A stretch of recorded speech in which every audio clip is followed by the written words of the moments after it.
The elementary school sat in the middle of a quiet neighborhood, its red brick walls faded under years of sun and rain.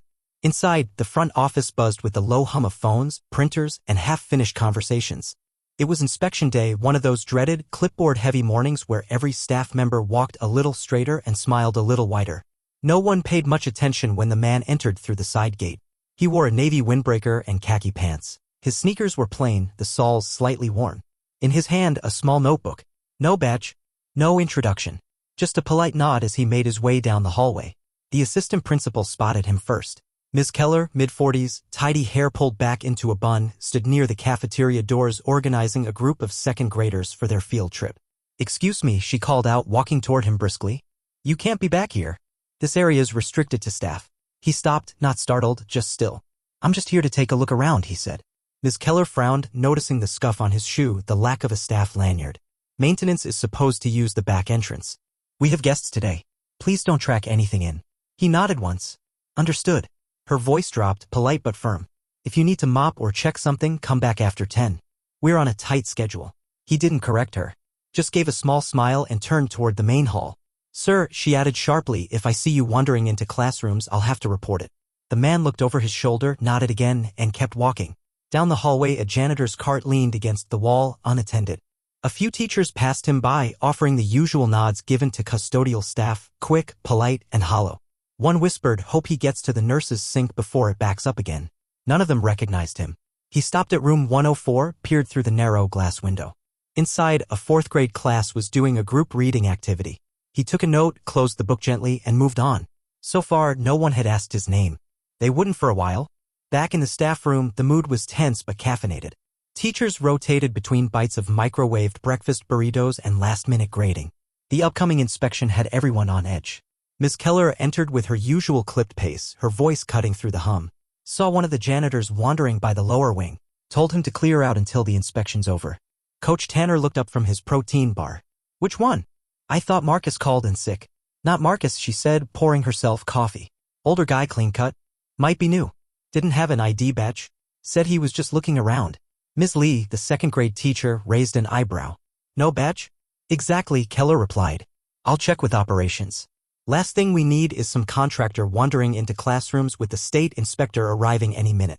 Across the room, Ms. Diaz, who ran the ESL program, glanced toward the hallway.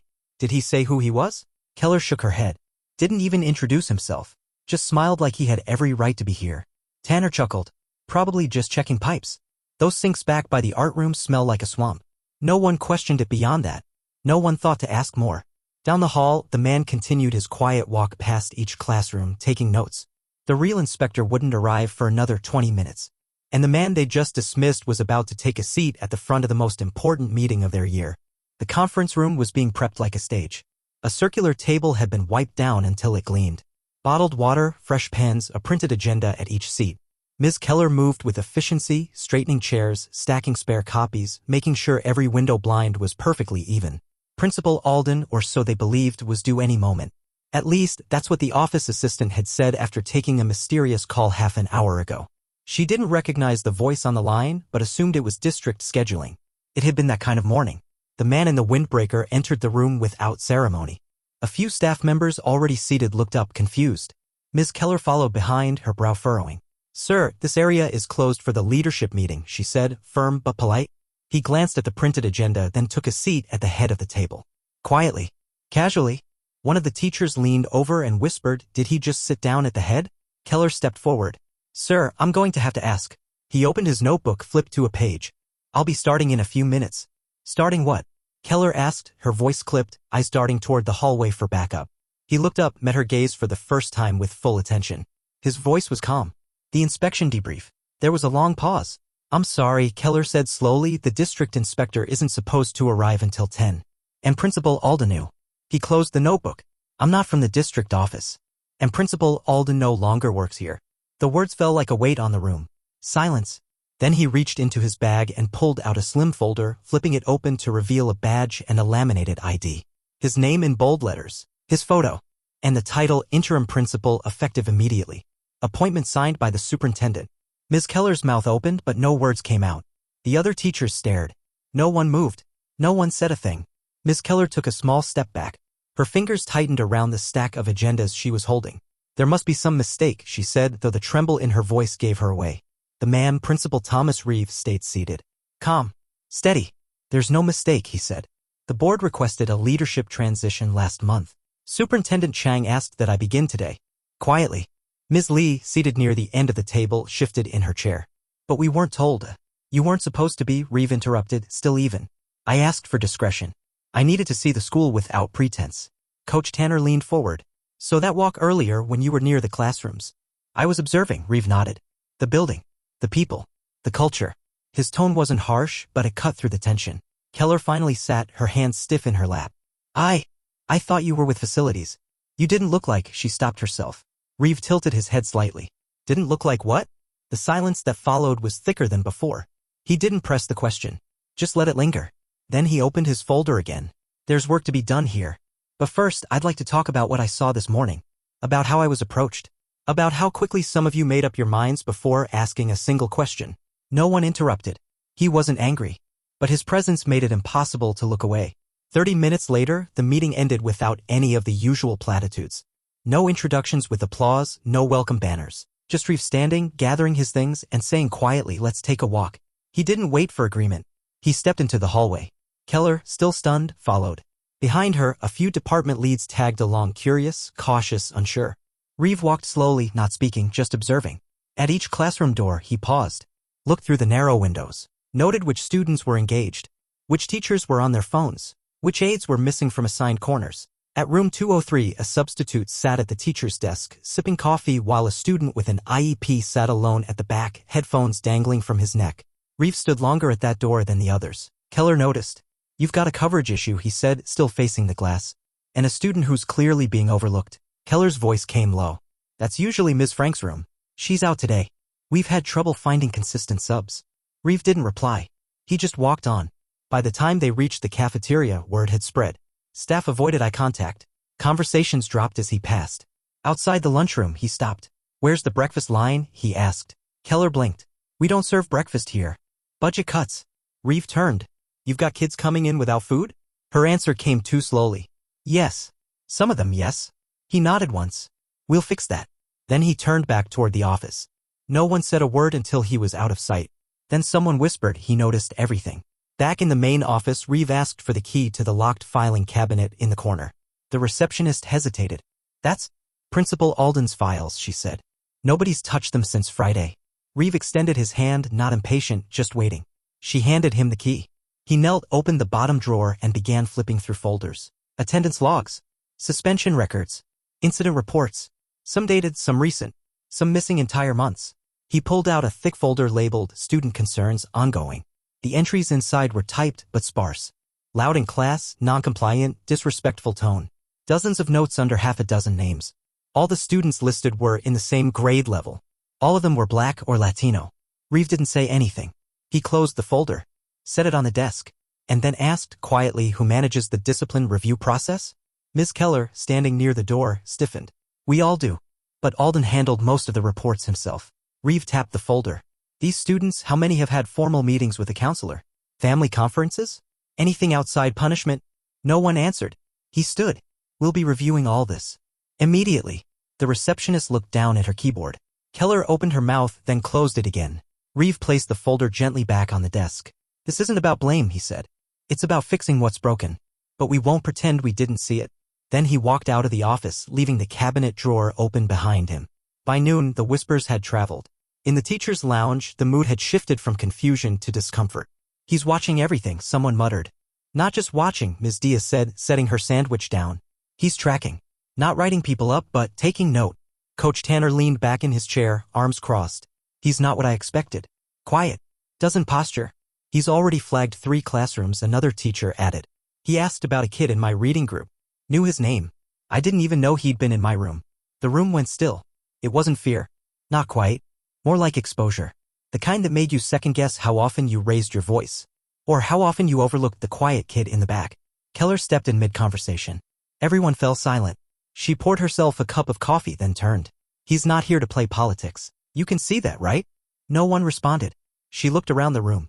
The sooner we stop acting like we've been caught and start acting like we've got work to do, the better. Still, no one replied. Outside, the bell rang for lunch. Inside, a group of adults sat quietly, each lost in the same thought. He didn't ask for respect, but he made it hard not to give. Reeve took his lunch in the cafeteria. No formal announcement. No reserved seat. He carried a brown bag and a bottle of water, found an empty spot near the end of a student table, and sat. A few kids stared. He gave a quiet nod to the table, unwrapped his sandwich, and started eating. They weren't sure what to do. This wasn't normal. No adult ever sat there. Not without a clipboard or a warning. One boy leaned over and whispered, "Are you security?" Reeve smiled slightly. "No. Just visiting." Another student, a girl with braids and chipped nail polish, studied him. "You work here?" "I do now," he said. More whispers. More glances. A few minutes passed. Then one of the kids opened his juice box and offered it across the table. "You want it?" "I don't like apple." Reeve chuckled. "Thanks. I'm good." The kid grinned like he'd passed a test he didn't know he was taking. From the corner of the cafeteria, an aide watched the exchange, her arms folded. She'd worked here 12 years. Couldn't remember a single principal ever eating at a student table. Later that day, she told the secretary he didn't talk much. But the way they looked at him, like they were waiting for something different. "They are," the secretary replied. "They just don't know what it is yet." At 2:15, Reeve called a meeting with the counseling team. He didn't use the intercom.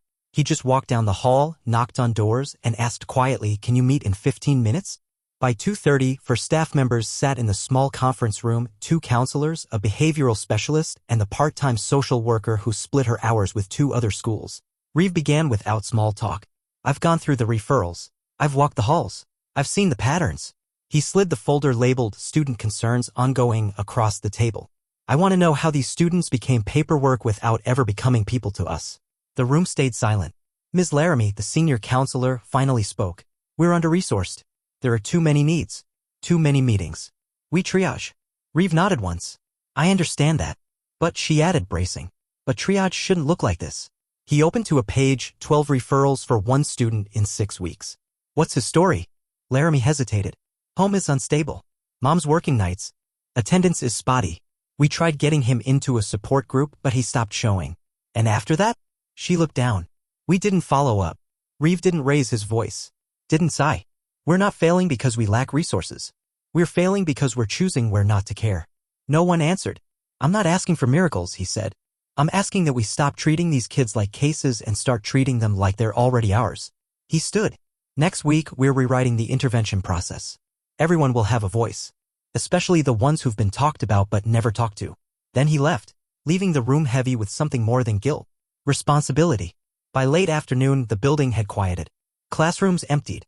Hallways echoed with the sound of lockers slamming shut and backpacks zipping closed.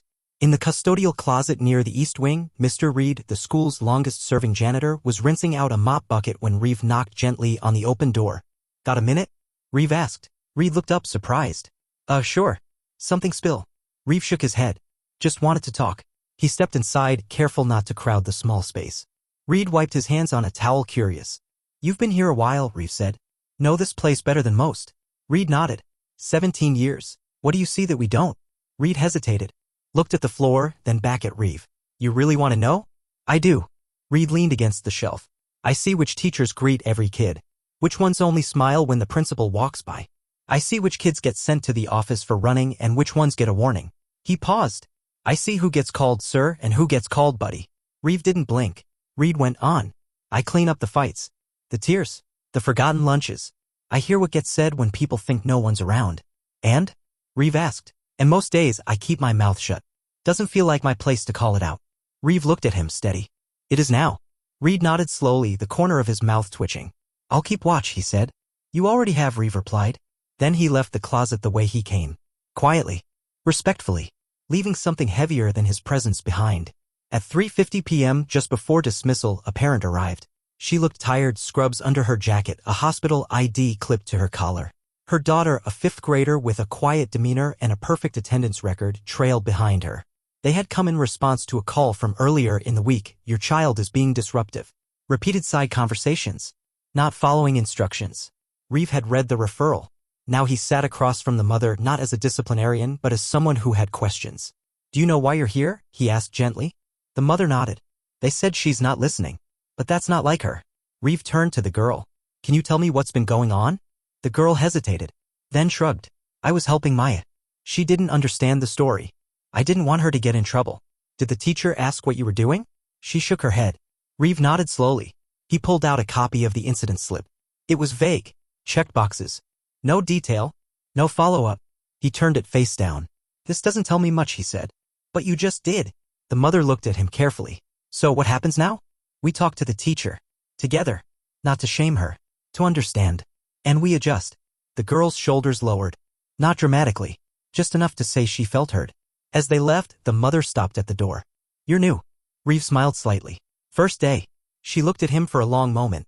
Good, she said. They needed someone new. And then she walked out, her daughter beside her, both carrying something lighter than when they came in. That evening, long after the building emptied and the sun dipped low, Reeve sat alone in the front office. The overhead lights were off. A desk lamp cast a soft circle of yellow on the paperwork before him. He picked up the phone and dialed. After a few rings, a voice answered. Superintendent Chong. Reeve, she said. Long day? Yes, he replied. Productive? Problems? Patterns, he said. Ones they stopped noticing. Ones I didn't have to search for. He listed them calmly. The referral inconsistencies. The kids being punished for helping. The staff too busy or too numb to see it. I'm not looking to make noise, he added. But I won't be silent either. There was a pause on the line. You're not what they expected, Chong said. No, he agreed. I wasn't meant to be. She exhaled slowly. What do you need? Reeve looked around the empty room. Space to change what's broken, he said. Time to show them it doesn't have to be this way. You'll have both, she said. But it won't be easy. It's never easy. They ended the call. Reeve sat there a moment longer. Then he closed the file on his desk and turned off the lamp. The next morning, Reeve called for a school-wide assembly. No fancy flyers. No music. Just a plain announcement over the intercom, all students and staff to the gym, please. 10 minutes. The gym buzzed with confusion. Teachers lined the walls. Students settled on the bleachers. Whispers rippled across the rows. Reeve walked to the center of the court. No microphone. Just his voice. I won't take much of your time, he said. But I want you to hear something directly from me. He looked out at the rows of faces, tired, curious, skeptical.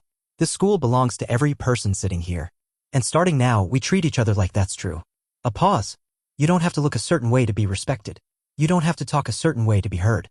You belong no matter your clothes, your accent, your lunch card, or your last name. He turned toward the staff at the edges of the gym. And if you work here, that includes you too. We lead by example.